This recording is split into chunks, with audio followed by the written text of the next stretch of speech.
Welcome and welcome to the present. Before we proceed to the Eddie exiting Arsenal and going to Crystal Palace, do me that kind favor. Like the video, very, very important. Subscribe if you're new here. And do not forget to turn on your notification bell. One more time for those at the back who didn't hear me the first time.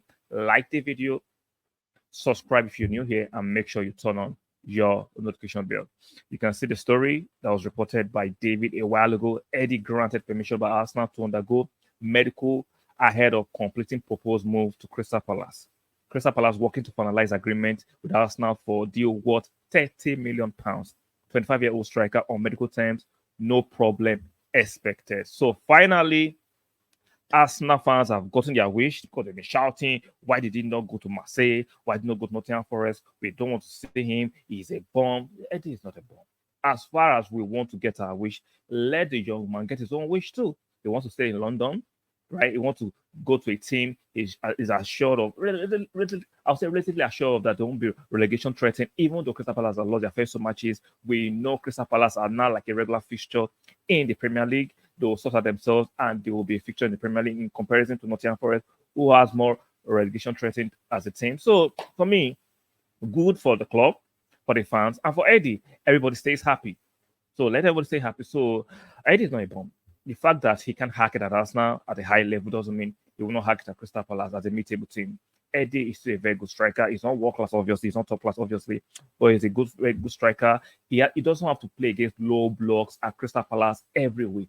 Then you're going to see that Eddie is not as horrible, not as bad, not as useless, to use that word, that a lot of Arsenal fans have been calling him. Arsenal fans can be volatile. Arsenal fans can be vulgar. Like that, he is not useless. I understand he's not of the level, right? We've given him so many chances. He hasn't lived up to the level, but let him go to a club where he can actually do his thing. Let me reiterate, he doesn't have to play against low blocks every weekend, and he will do better. He will score goals at Crystal Palace. There's a reason why Crystal Palace have decided to invest on Eddie, knowing that he can do a bit at their club. So I'm wishing him all the luck in the world. All the luck in the world to Eddie Nketiah, good professional. Doesn't throw up a force. He understands he wasn't first choice and he was willing to work through that. He understands his expectations of Arsenal fans and he tried his best. We can admit his best is not good enough for our level. 100% on merit, his best was not good enough. But let's see what he can do at Crystal Palace. And I'm sure he's going with a lot of blessings of the Russian Arsenal fans who understand the fact that he couldn't do it at Arsenal doesn't mean he can't do it elsewhere. I expect Eddie to get at least 10 goals for Crystal Palace this season because he will get more playing time, and get more playing time increases your confidence and increases your sharpness. At Arsenal, it was stop because he's not the first choice. But at Crystal Palace, I expect him. Yeah, he's going to compete with Mateta and Edward. I think he's a better player than Edward and Mateta. Mateta had a rich vein of form ended the season last season, right? Then went to the Olympics, is back. But we know Eddie is an extensive striker, he's young, he's quick. Like I say, if Eddie gets a run of game at Crystal Palace, I think he will be their number one striker there. And for Arsenal, we get £30 million, then we can reinvest. We know a lot of Arsenal fans have been shouting, we need a striker, we need a forward player. I'd rather go with we need a forward player than a striker. I don't think we need a striker.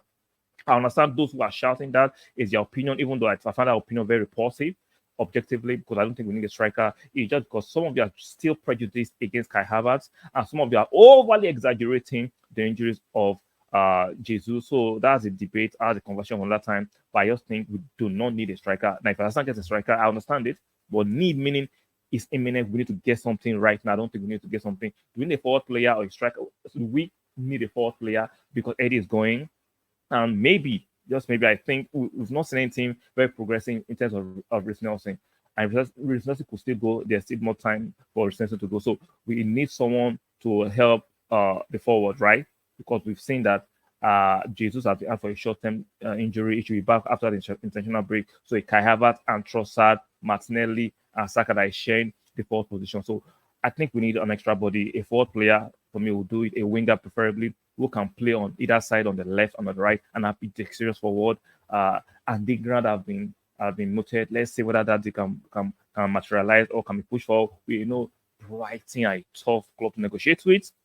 So the money we get from Eddie, hopefully we can reintegrate and try to invest it and bring in a forward. Not necessarily a striker. Like I said, one more time for those who like to have selective hearing. I'm not against us not getting a striker. or a forward player. But I'm against saying we need a striker. That's two different things. Kai is doing a fantastic job, regardless of your prejudice. Kai is doing a fantastic job. If Kai had the same numbers as your preferred strikers, you'll be rating him. So it's about Kai. It's not about the position. So it's about Kai. And I understand that. I'm not stupid. So let's see what we can do before Friday. And I expect us to do something tangible regarding bringing in at least one player into the club, exempting the goalkeeper. Ramsey can still go, and there's still a chance Ramsey can still stay. It depends on how the market progresses. But for Eddie, today is Eddie's day. Eddie is leaving. I wish him all the best of luck at Crystal Palace, and I expect him to smash it at Crystal Palace. I have a Crystal Palace fan watching this. Let me know your opinion. Are you excited about this? Do you rate Eddie, or are you falling for the trope of the disgruntled Arsenal? I call it disgruntled because the fact that you don't rate something doesn't mean you have to trash it. I don't eat pork. I don't trash pork. You don't have to trash something you don't rate. Just because you don't like something doesn't mean other people don't like it. So we have to be mature about our choices and how we trash things. I get it. For this level, Arsenal should be doing better than Nketiah, objectively. But don't trash Nketiah because he's not of that ilk. That's why he's about to leave. And let him leave quietly, give him his respect, and let's see how it goes. So let me know what you think about this exit of Nketiah. Some of you will still be doubting it, that it might fall through the way Marseille fell through and the Nottingham Forest did fall through. But look at this. It doesn't like it's going to fall through. Arsenal has granted permission to Nketiah to undergo a medical at Crystal Palace. Come on. What more evidence do you need more than that? Once you say this, it's practically done, unless Eddie fails the medical. That's why the deal can collapse. Aside from that, which I don't expect Eddie to fail his medical, the deal is 80%. I'm done. The deal is 80% done. So good luck to Eddie. I expect to smash it there. I'm expecting to see any Crystal Palace fan watching this. Let me know your opinion on Eddie. I would like to gauge Crystal Palace fans' opinion on Eddie. We know the opinion of Arsenal fans, right? As the lion's share of Arsenal fans don't rate him and they trash him. And some of us, even though we don't rate him, we're not going to trash him. We understand the circumstances regarding the fact that even though you're not good enough at this level, you can still be useful at other levels. So like the video on your way out, very important. Subscribe if you're new here, and do not forget to turn on your notification bell. One more time, like the video, subscribe to the channel if you're new, and make sure you turn on your notification. And I'll see you guys on the next one. Bye for now.